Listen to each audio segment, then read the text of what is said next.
Good evening, everyone. If folks can come in and take their seats, welcome, welcome. Good evening, friends. Here 12 days before what I hear is going to be a moment for the United States. Among other things, momentous elections ask us to think about what we're from and what we're for. That's familiar territory for Monticello, where every day we look to the past to inform the present and inspire the future. Our event this evening kicks off a 2-day conference sponsored by the Robert H. Smith International Center for Jefferson Studies and led by historians Dame Linda Colley and Professor Elijah Gould. The conference is called After 1776, and its panels explore the complex, multi-generational, and arguably still ongoing work of founding the United States, as well as the ripples that that event caused around the world. Tonight, Professor Colley joins New York Times opinion columnist and public historian Jamelle Bouie to tackle a related piece of intellectual work, to think with each other and with all of us gathered here tonight about the relationships between our founding documents and American peoplehood. What made, and what, if anything, still makes the extraordinary diversity of Americans one people, as the Declaration's first sentence puts it? What actually are our political bands? This conversation asks how and whether declarations and constitutions make nations in the US and elsewhere. Our speakers scarcely need introductions, but it's my job to give them one anyway. Jamelle Bouie is a devoted fan of the one-sentence bio, period. He is also a columnist for the New York Times opinion section, where he serves as the paper's historical conscience, tackling thorny issues that connect past and present around matters as varied as the balance of powers and the ways we interpret the Civil War on film. Dame Linda Colley is the Shelby M.C. Davis 1958 Professor of History at Princeton and a public intellectual who contributes regularly to the Financial Times, the London Review of Books, and the New York Review of Books. Among her many critically acclaimed works are Britons, which considers the 18th century beginnings of the UK as a modern nation state, and most recently, The Gun, The Ship, and the Pen, which traces the global history of written constitutions beginning in the 1750s, and uncovers close connections hitherto ignored between the making of constitutions and the making of war. We could not have better discussants for our theme tonight, and let me welcome Jamelle and Linda up to the stage, and we'll get to talking.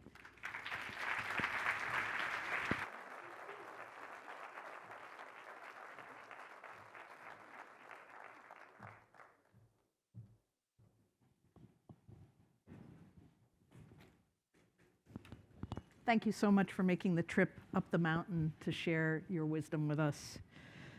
Because we're here at Monticello, it is obligatory that we start with the Declaration of Independence. Jamelle, you've spoken elsewhere about tensions in the heart of the Declaration. Can you tell us what you mean by those tensions? Do you see tension in the document itself, in the world that produced it, in the world that came from it? All of those? First, let me say, real pleasure to be up here at Monticello on the mountain. It's always, I feel like it's a treat to be here after dark in the evening. So I'm very, very excited to be part of this conversation and to be here. Tensions in the Declaration. There's, I think, the obvious one, right? And it's maybe not a tension in the moment of its creation, but it's certainly a tension as the Declaration has been reinterpreted and recontextualized over time, which is that this is the product of a world of hierarchy and subordination, a world where some people are part of the political community and have rights within the political community, and others simply do not. And yet, the document has this sort of universalist cast that is pulled out as time goes on, pulled out by enslaved Africans, pulled out by women, by social reformers of various stripes over time, to turn it into this document of broad egalitarian freedom, broad egalitarian liberty. But I do think that just inherent in the creation of the document and its actual circumstances, even as we elevate Jefferson's language, the fact that it comes out of this world of hierarchy and subordination, I think, doesn't ever really go away.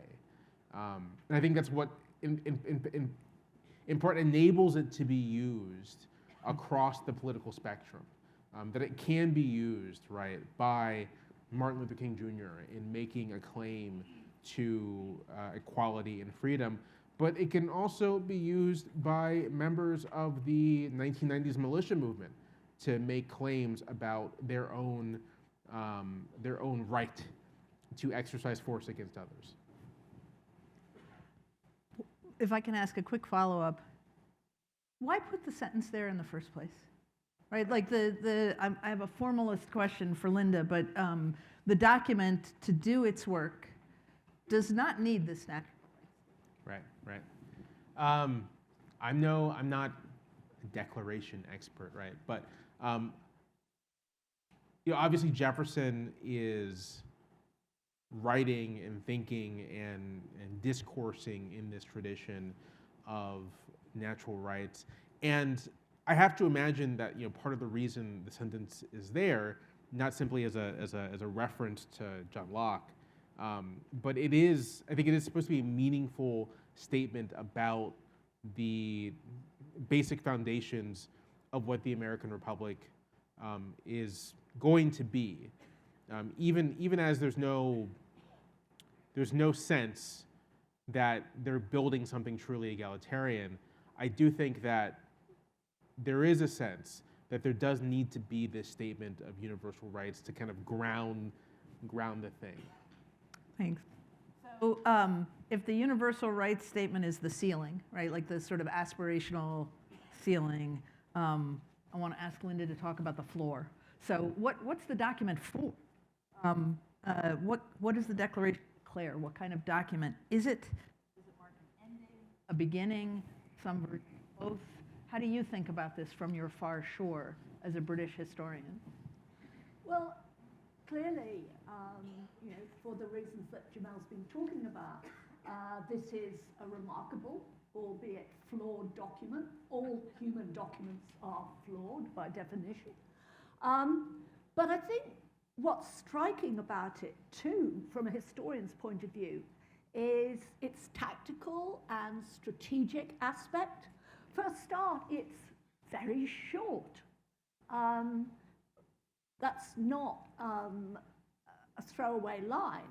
Its shortness is important. Its shortness means that it can be fitted on one side of one page of an 18th century newspaper. And so it can be easily read. Its shortness means it can be read out aloud, as it was to Washington's troops, without the speaker losing his voice. It was a very accessible document in that sense. But what strikes me too, reading it now, is, which you'd expect from Jefferson, that the strategic thinking that has gone into it. Jefferson and his co-workers want to make clear that their new America is to be among the powers of the land. They want to make clear that they are not, as far as they're concerned, rebels, because it's important that they're not perceived as rebels, because they need alliances with powerful monarchs in Europe who do not want to encourage rebels as a general proposition.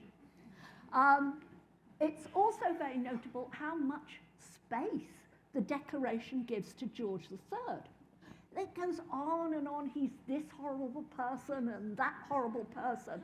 And in some ways, this is anachronistic because by this stage, power has shifted substantially to Parliament, particularly the House of Commons, the tax-raising body, which has been causing American colonists trouble. So why aren't they talking about that in the Declaration?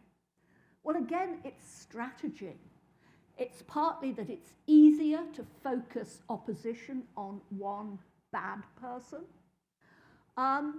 but it's also because Jefferson and co. know full well that in 1776, George III is actually still fairly popular among large numbers of Americans. We now know that when George III ascended to the throne in 1760, a really young man, he's about 20, he was much welcomed by American colonists. Of course, they never saw him, but then most Brits never saw him either. So you could sort of fantasize about this pure young man who was known to be very religious, very moral, charitable, reasonably cultivated. And this is somebody that Jefferson and co. have to knock down because they know in some ways that in 1776 they are probably a minority. Someone said at the time, a third of Americans wanted a revolution, a third wanted to be loyalists, and a third hadn't made up their mind and they were going to see how it went. So while appreciating what an extraordinary document this is in general terms, it is a document produced by politicians and strategists. Thank you, and thanks for the reminder of how young George III is, right? He's 5 years older than Jefferson. You know, they come down to us in powdered wigs and we think of them in such memorial terms, but these are young men remaking an old world. Linda points out that the dethroning is the sort of central task of the Declaration, of tearing down. I want to ask you both about the Declaration. I promise we'll leave it soon. As a building document, does the Declaration make something in 1776? And if so, what? Is it a nation? Is it a union? Is it a confederation? Linda, maybe start us off again as the person who has thought a lot about the origins of the nation state. Does the Declaration make a nation? I'm going to borrow someone else's verdict. An American historian who is no longer with us described the Declaration and indeed the Constitution as a roof of the American nation without walls when they were made. What did he mean by that? That in many ways these wonderful documents are a substitute for a nation that did not exist at that time, because the various one-time colonies were very, very different. Okay, you could get ultimately most of them to unite to throw out the British, but when it came to unifying them for more positive reasons, it was very difficult. I mean, it has been said that as late as 1850, when you talked to Americans of their constitution, most of them would assume that you meant their state constitution. The US federal constitution was still a somewhat, yeah, they knew it was there, they knew it was special, but it wasn't theirs. And indeed, people were always complaining that students, and this is still true, didn't actually know the American Constitution. It was an emblem. So, and I think, if I may say, I mean, as perhaps my accent suggests, I wasn't born here. You know, there is a crucial challenge in the United States, which has grown inevitably. How do you sew such a large territory together? How do you do that without authoritarian government? Because yes, there's other vast polities, Russia, China, but they have authoritarian regimes. It seems to me that one of the challenges that we confront here is in this much larger space than the founders ever imagined, and this much more variegated space with some of these old images, the Constitution, the Declaration, perhaps losing some of their potency. How do you keep this vast polity tied together and workable in the absence, hopefully, of authoritarian government? Just to not flesh out, but like add more to Linda's wonderful point. It's useful to look at the trajectory of the Declaration and kind of like how Americans thought of it over time.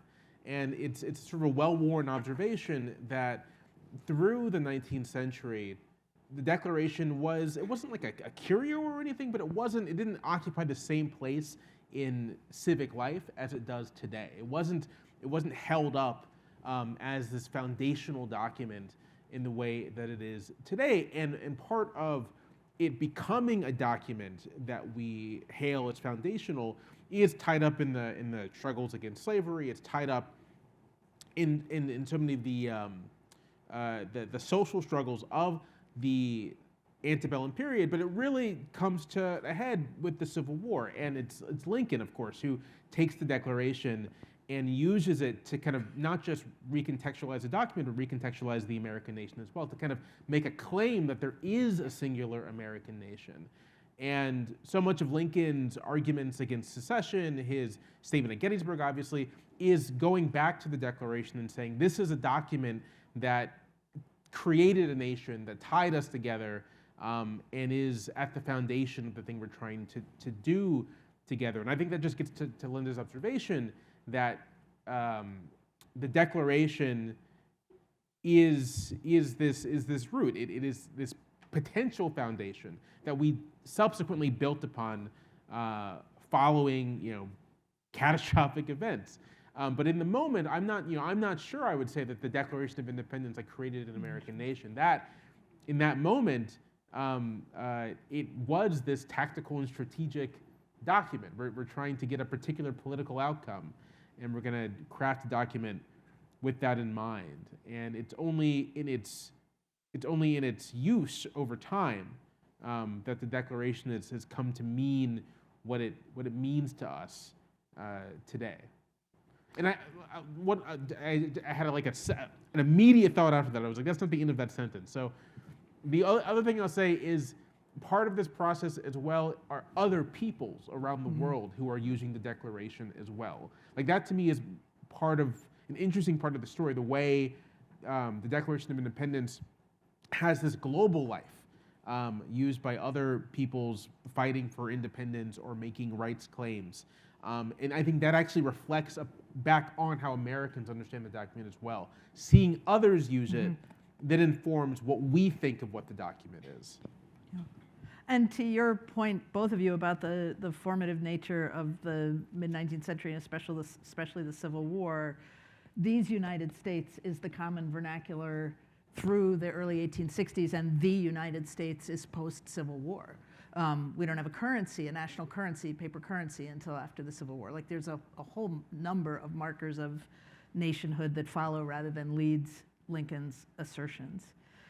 So I want to drag us forward to the Constitution now and start with Jamelle. I'd love to dig into some of your thinking about executive and judicial powers as mapped in the Constitution. But first, I want to ask you how you think about the document broadly along an axis of fixity and fluidity. Jefferson, as you know, famously thought that the Constitution needed to be a living document, to the degree that we ought to scrap it every generation, which he reckoned at 19 years, and start over. And I'll quote, no society can make a perpetual constitution or even a perpetual law, he told Madison in 1789, and Madison famously responded, would not such a periodical revision engender pernicious factions that might not otherwise come into existence, or in other words, slow your roll. So you've argued in several columns centered on the Supreme Court in particular that we're at the edge of a constitutional crisis. And I wonder, as we meet that crisis, as we face that crisis, do we need more Jefferson or more Madison? You've noted that some extremist intellectuals openly call for a post-constitutional order. Would love to hear whether there's a left as well as a right version, Yeah. and what you think, what kind of fortitude we need. Right. I find myself in this interesting position. You know, on the New York Times op-ed page, I'm obviously on the left of the divide there, more left-leaning than many of my colleagues. But I also do have this affection, that's the wrong word, that's what I'm going to use, for the Constitution as a document, not because I think it's sacred in any sense. I think I really, even more so than the Declaration, I think the Constitution should be thought of as an extremely practical document that in a lot of ways was sort of a little incoherent at inception, but that the most important value about the Constitution, the most important thing about it is that like the goal was to have something that works more than any particular set of broad principles. I think the idea is we need something that works to accomplish our goals, and I think that's something to keep in mind in the present as we think about our Constitution. We often find ourselves in these debates about how one interprets it, but I think a much more important question is like, we need this thing to work. What do we need to do to make it work for us? But beyond that, I take this view that, that the Constitution ought to be understood maybe a little bit separate from this thing we call American democracy. And there are these principles, intuitions that we have with regards to how to organize American democracy, organize like an American republic, that are, I think, expressed through the Constitution. But the Constitution, the specific compromises made to achieve it, aren't the only way we can express those things. There are other ways we can do American democracy that don't depend solely on the Constitution that we have as written. I'd also say that, and I feel like you were very much alluding to this note, this idea that this Constitution is, are we strict constructionists? Are we originalists? Do we consider this much more fluid and living document? But I take this view that the Constitution, that the things that are fixed are, again, a set of principles about how we are going to organize democratic life in this country. I don't think there is an American democracy without federalism, for example. Mm-hmm. I think it's a fixed principle of American democracy. Separation of powers. Separation of powers. Rule of law. Right. All of these things, those are the things that are fixed. And the particular language represents compromises for particular formations of how that's expressed. But I think if you take this perspective, that there are things that are fixed, but they're not rigid, principles that are enshrined, but that can be expressed in a multitude of different ways. This like opens up the space for both, and this is where I say I feel like I'm a bit of an odd man out amongst my compatriots on sort of the left side of things. This opens up the space to have some fidelity to like American constitutional origins without necessarily being tied to the specific permutation of those things. And an example of this, I think, is actually in the Constitution, and this is the Reconstruction Amendments, which are these attempts to kind of like reconfigure the nation, reconfigure the Constitution, although they didn't necessarily think that that's what they were doing, but that's what they were doing. And express principles that they root in the document, they root in American democracy, but that they think need to be given new form and new shape. So just a quick follow-up. Your readers must inveigh all the time that we need a new convention. Yeah. What do you say?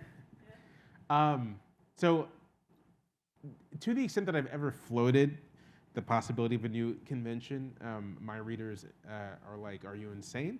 Are you a maniac? They're like Madison to Jefferson there. They're like, there's something wrong with you? Right, we're the people who can barely keep the government open. Right.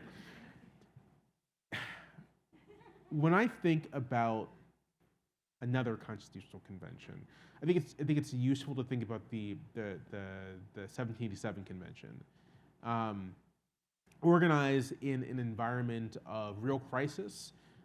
There's economic crisis in the country in the 1780s. There was a sort of broad social crisis as far as American elites understood it, and simply the country as it existed was unable to police its boundaries, to handle internal affairs, to do all these things. And so this sort of sense of crisis is the motivating factor for this group of elites to say we're going to try something new. And they took it very seriously, obviously. They took the process of public debate, of ratification in the aftermath of the convention very seriously. And when I think about this entire process, part of me, and when I think about the fact that these men weren't, I mean, there were some genuinely brilliant minds involved, but like a lot of these were, in a lot of cases, ordinary politicians. These weren't, their reputations have grown in memory as we reify them, but the actual guys, they were fine, you know? They were, some were ambitious, some were very talented, some were not. And I think it's worth taking that seriously too, because when we think today, should we have another constitutional convention, we think of like, oh man, is Marjorie Taylor Greene going to be like rewriting Article 2? That's insane. But I think a better way to think of it is if we had a national conversation about what we want to do about our Constitution to make it work, if we said to ourselves and took it quite seriously, how would we design something not for us, but for people a generation from us, 2 generations from us? And if political leaders took seriously that question and put that question seriously to the public, I kind of think that we would be able to assemble a group of people who themselves could take the question seriously and work on it. Like, I think much in the same way that students do live up to the expectations of teachers, I think citizens live up to the expectations of political leaders and live up to our own expectations of ourselves. And I think that part of our worry about any kind of constitutional tinkering is we don't expect much of ourselves these days. But I don't think that's something that's fixed, a fixed quality. I think it's possible for us to redevelop a kind of confidence in ourselves as constitutional thinkers, as people with valuable things to say about the kind of society we want to live in, and to turn that into something. I just want to take that on-ramp for a second and say that we've been talking a lot at Monticello about leaning into the ordinariness of the founders, both because it's true, right? They're ordinary people who did extraordinary things in an extraordinary time, and because it's civically constructive to recover our own capacities and dispositions that way. So thank you for that. And Linda, I'm going to ask you to drag us back into the 18th century, which you have written about brilliantly as a period of widespread constitutional experimentation around the world, and also insisted on the importance of a comparative approach that frees us from, quote, patriotic pieties. In other words, that takes us out of our national script. So I would love to hear you talk in that context about the unwritten, quote unquote, English Constitution, which you've called the Constitution Everywhere and Nowhere in your recent piece in the New York Review of Books. What does the English Constitution bequeath to America and vice versa? When does the tide go from east to west rather than from west to east as we think about the Declaration spread, or from north to south as we think about the Declaration spread? I think there's lots of movement across the pond, and that it goes on for much longer than is often thought. I mean, of course, there was bound to be English/British constitutional influence here, because we know that the charters that the different colonies had, which were in part colonial artifacts, having written charters helped enormously when Americans began to develop their own written constitutional documents. They had the habit already, if you like. And if you look at some of the, I mean, Britain, my country of birth, has a plurality of constitutional documents, and the names of some of them are clearly reflected here. The Bill of Rights of 1689, very different from your Bill of Rights, but, you know, the name was borrowed. The Instrument of Government of 1653, which was perhaps the nearest that Britain ever came to a written constitution. American revolutionaries, when they write their state constitutions, often call them instruments of government. So the language comes and goes, and Brits are very interested in what Americans are doing in 1776, 1787, and after. Why doesn't my country have a codified constitution in a single document? I would support it doing so, which would probably make me somewhat eccentric, but there you are. I was struck by Jamelle saying crisis when he was talking about a possible future constitutional convention. And this is the challenge and the problem, if you like, that drafting a new constitution, and particularly if you're drafting a constitution for the first time, usually requires, and I hate this phrase, but I will use it, a crisis situation of some kind. You know, have you been invaded? Are you fighting, or have you fought for your independence? Has there been a civil war? Have you executed a monarch? Something like that. Politicians are busy folk, whether they are ordinary people or extraordinary people. And to make them take the time concentratedly to think about a new constitutional order, there's got to be a sense of pressure as well as a possibility. And one of the reasons I think why the UK didn't evolve its own codified, single codified document, it had been very creative in the 17th century, but then it sort of stopped. I think it's because after the Glorious Revolution of 1688, so-called, there were, as far as Great Britain was concerned, no big successful invasions, no big revolutions. Ireland was a separate matter. Britain, apart from the American Revolutionary War, which was 3,000 miles away, didn't lose any big wars. So there wasn't this sense of, oh gosh, everything is falling apart, we need a new constitutional order. I am very sure that if Britain had been, say, invaded in the Second World War, A, it would no longer have a monarchy, quite probably, and B, it would probably have changed its constitutional order. But if you don't have an emergency, a sense of crisis, internally or externally caused, getting people to sit down and create a constitutional convention and craft a new document is very, very challenging. Though I would like to believe that on both sides of the pond, we might see some future constitutional creativity of great You're not caliber. wishing for crisis. Well, I think we already have it. So I'm going to ask one more question to the two of you, and then I know we have an audience full of eager listeners who will come to the microphones that are placed around and have questions of their own.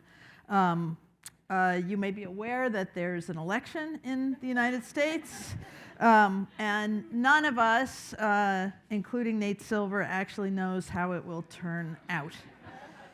I think it is one of the great virtues of our system that this audience doubtless includes people who wish fervently and earnestly for different outcomes in that election.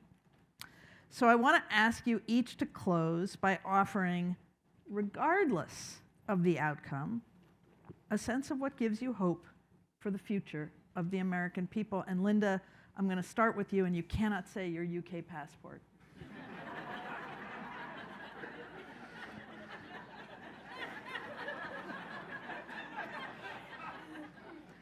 Well, I think I'll stop at that point. Look,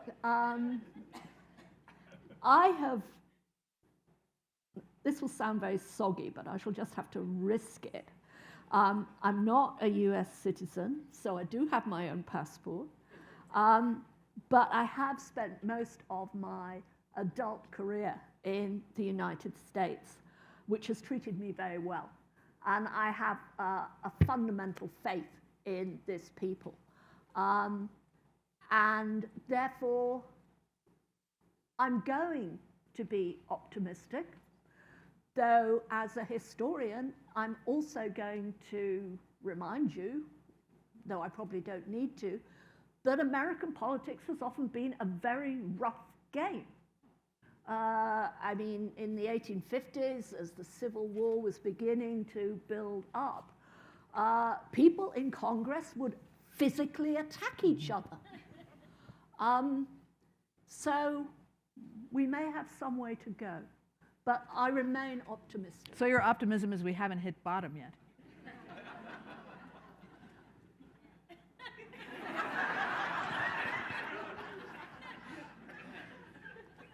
I remain optimistic, but there may still be lots of hits of different kinds. Jamelle, what's your radical hope? I don't know if it's a radical hope, but I guess I would say that there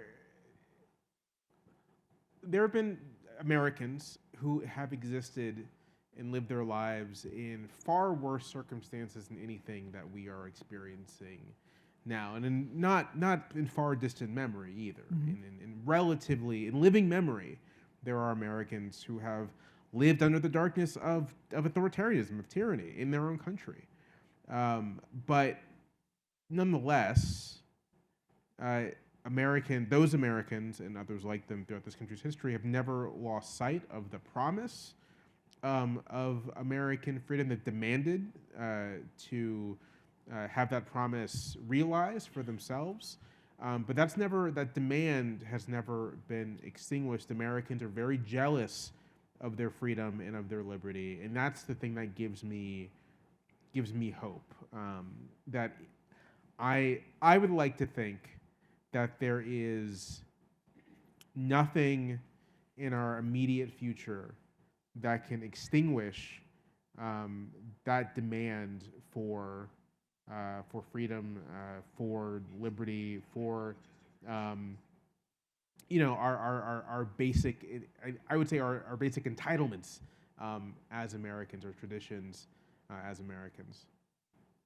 That's a nice place to stop the formal portion, and the floor is open for your questions.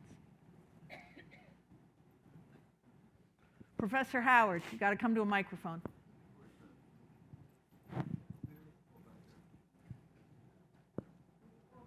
Coming to you. Thank you very much for a wonderful presentation. It's very exciting. I only wish we had another 2 hours of this. But my question is essentially an 18th century question, and that is, I've always been fascinated by decade or so that precedes the Declaration, that starting with the Stamp Act and its resolutions and statements from American, and they were constantly searching for the basis for their rights. And they were all over the map. They talk about the colonial charters, they would talk about natural law, they would talk about the British Constitution, petitioner right, Bill of Rights, all the rest. And they never seemed to settle on one source. They seemed to mix it all in together and so say, let's move on. I'm just wondering how much that has to do with deciding what they finally did in adopting the Declaration and finally, a decade later, the Constitution itself. I mean, what sources do we look at to decide the premise on which they began the search for a nation? I think that's a wonderful question. And you're quite right, there's a big lead up. And I think I would say there's a big lead up in many ways on both sides of the Atlantic again. Because if you look in Britain, particularly in London in the 1760s, there's a whole lot of revival of rights talk.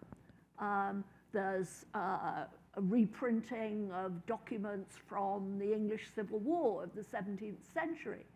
And of course, we are at the time of the Enlightenment.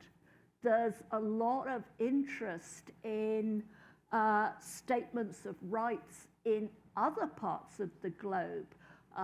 Corsica issues a constitution in 1755. There's all sorts of interesting developments in Sweden. And people become very interested with written documents of law. And I have to give one example of that and then I'll shut up. But one of the things you notice in the 1760s, and I checked this for my last book, is references to Moses and the Ten Commandments zoom right up in publication. And you get pictures of Moses with his laws. And I think we can fit this in with this growing interest, which you see in different parts, about written texts of rights and law. Do you want to add anything? I don't have anything else. Yes, sir. Professor Dubois. Yes, thank you for such a fantastic conversation. Just two questions. Well, actually, on that last point, when the French presented their Declaration of the Rights of Man and Citizen, it was on these tablets, right? That had that kind of sense. So, two questions. One is the United States is relatively unusual compared to European and Latin American nations in having the same constitution, 200 years later. And I'm just curious, I just love to hear your explanations for why the United States has not, updated or changed constitutions when so many other countries have decided to do so. I know you've already sort of explained some of that. And then the second one is you're probably familiar with the Citizens Assembly kind of movement that's been going on in European contexts, right? These kind of assemblies by sortition. And I'm wondering if that might, short of a new constitutional convention, how that might work in the United States around kind of key topics. I think generally the ones in France and Ireland, in other words, people have thought of as like a way of essentially re-inviting citizens to participate and kind of upping the bar in terms of expectations. I'm curious if you think that could play a role in the United States democracy. Those are wonderful questions. The thing about, so I would say that the United States has had on paper a single constitution, but in practice we've had multiple.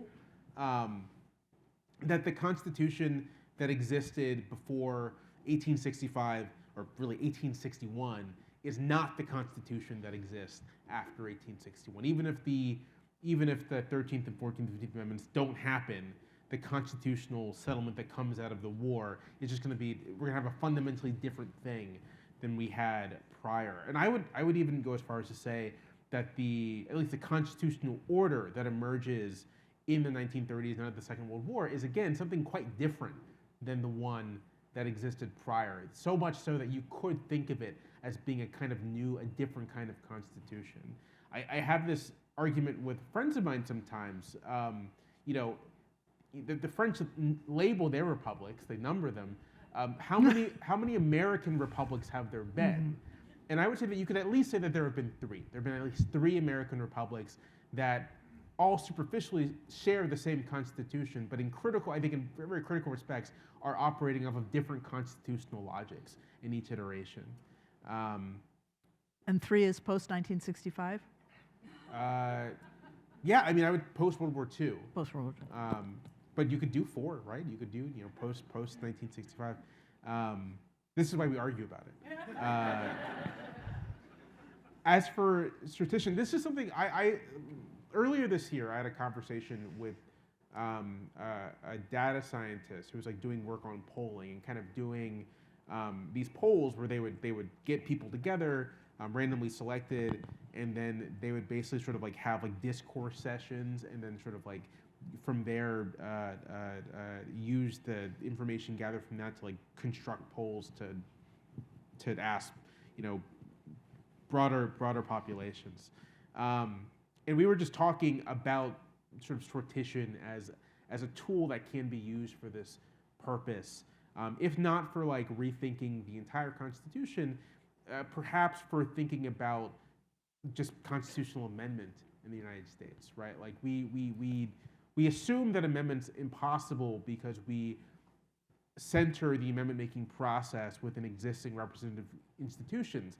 But you can imagine a situation where you do have you randomly select a group of Americans and you kind of task them with amend the Constitution, come up with an amendment. And that can be recommended to a formal legislative body that can choose to act on it or not. But I think that those sorts of ideas are things that should be pursued even at the state level, even at the local level. I think that's the kind of practice Americans have to get back into if we're going to take seriously this idea that we can change our constitutional order in some kind of directed and conscious way. Lindy, do you want to add to that on the question of American exceptionalism versus European constitutional regimes? No. All right. I like this thing. You ask a question. Do I have any comment? Not at all. No. No, it's okay. Vice versa.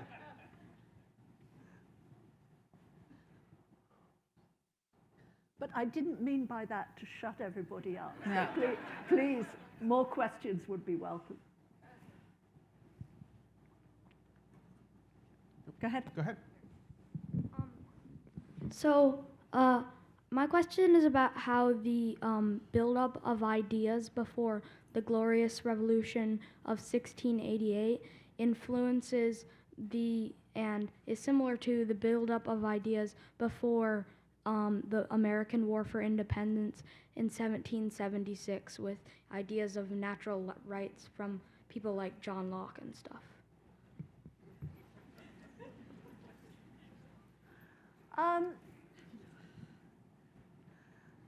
That's Young people have civic skills. Thank you. yeah.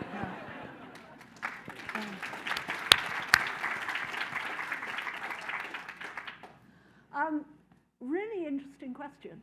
And of course, John Locke is a recurring figure taken up by Americans later and kept by Americans.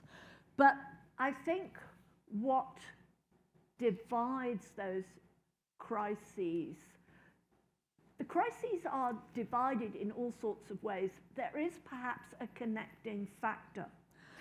Let me give you the connecting factor, which is a practical one of power. That after 1776, it would actually have been quite hard for the Americans to get rid of the British without foreign intervention, without the French, without the Spanish and their navies. In exactly the same way, it would have been very, very difficult for the English and the Scots and the Welsh to get rid of their Catholic monarch, James II, in 1688 without foreign intervention. This time the Dutch coming again with a huge navy. So foreign intervention is a common factor in both those crises.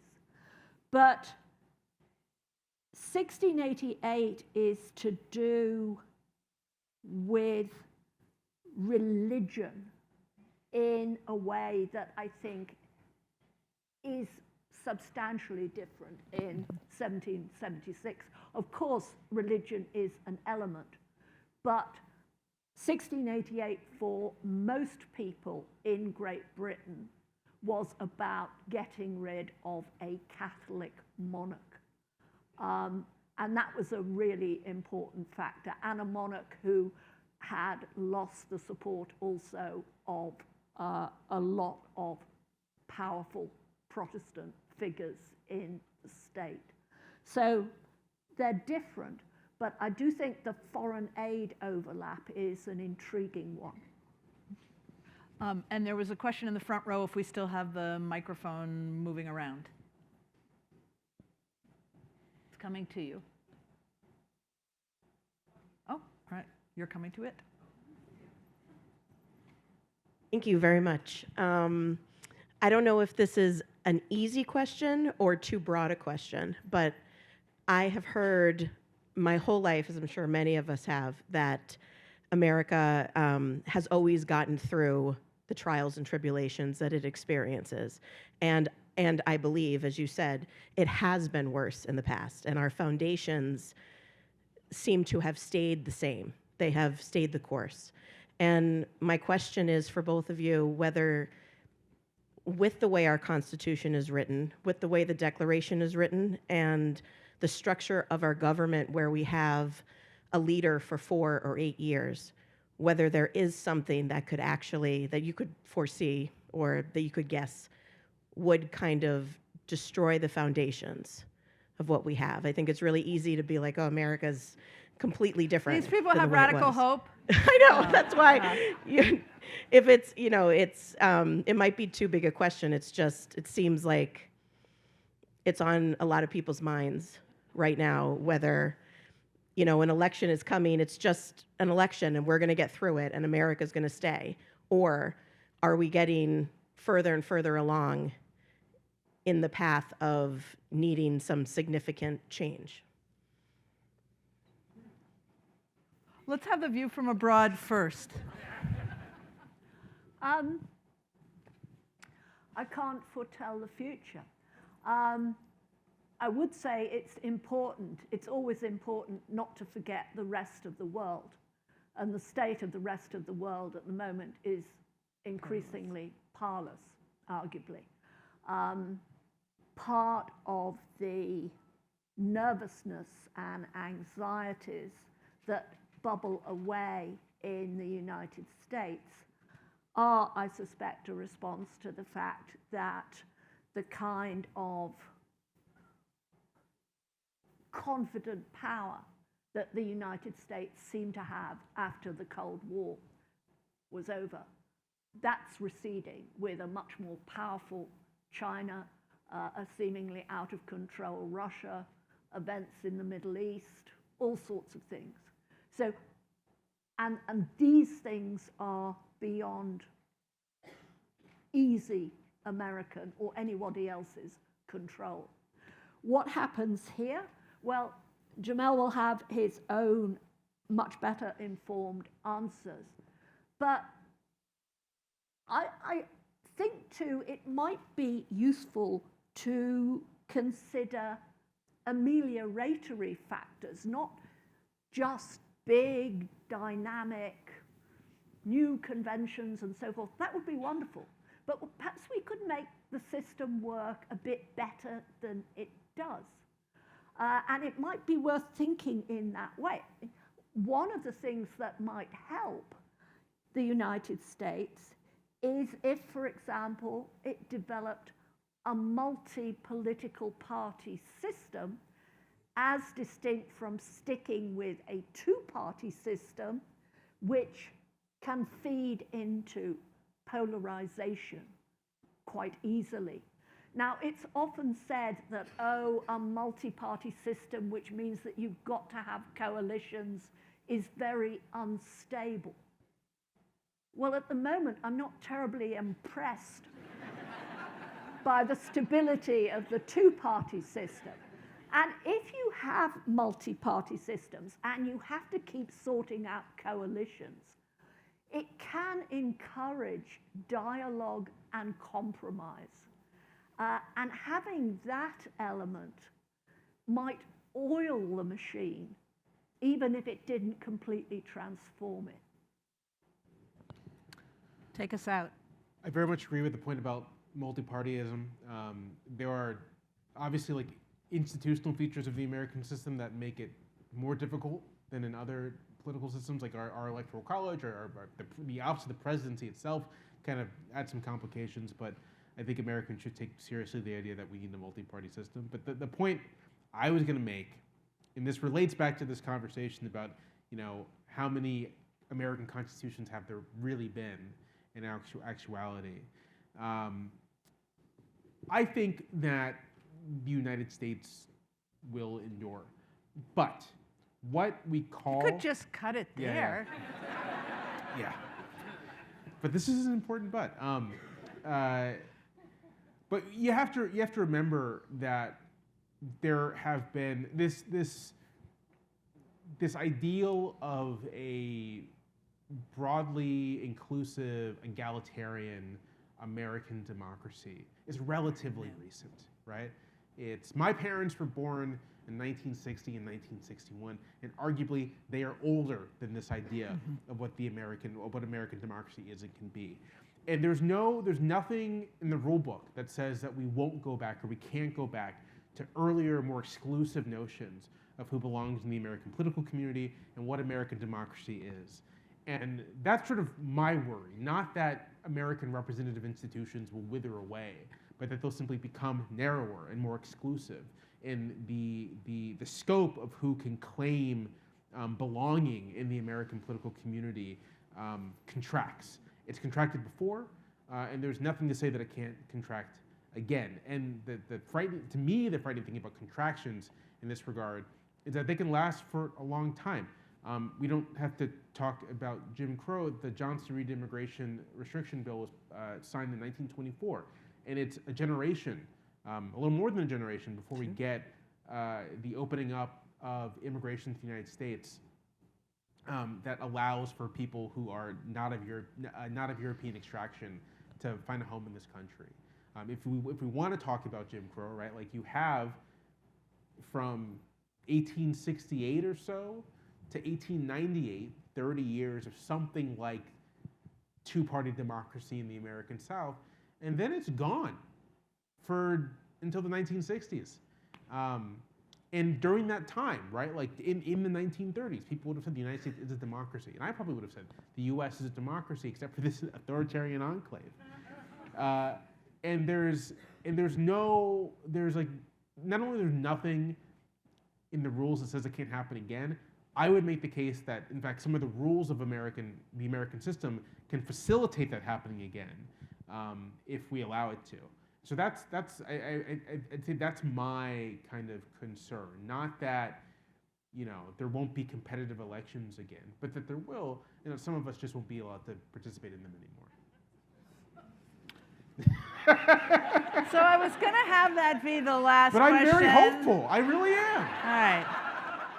I'm going to tie the hopeful bow on this wonderful conversation, which is I want to thank Jamelle and Linda for pointing out the ways that we are both a very old nation and a very young one, right? And where there is youth, right? I too precede the multiracial democracy that's brought about by the Civil Rights Act of 1964 and the Immigration Naturalization Act of 1965.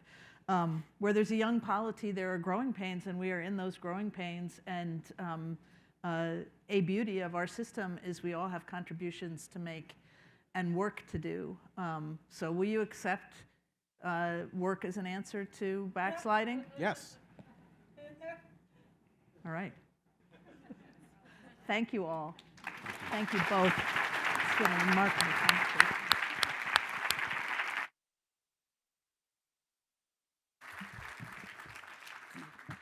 Thank you, Jane. Thank you, Jamelle. Thank you, Linda. I am Andrew Davenport. I'm the Acting Saunders Director of the International Center for Jefferson Studies, and I will be brief. Thank you so much for being here. Tonight was the keynote for the After 1776 conference organized by Dame Linda Colley and Professor Elijah Gould. which will continue all day tomorrow and Saturday next door at Mont Alto. The After 1776 conference features a distinguished gathering of international scholars who will provide an in-depth conversation on the age of revolutions in favor of liberty, a phrase coined by Thomas Lee Shippen in a 1789 letter to Thomas Jefferson. This was a turbulent age of revolutions, violence, and reassessments, with major global upheavals occurring in the Americas, Britain, Europe, Africa, Asia, and the Pacific world.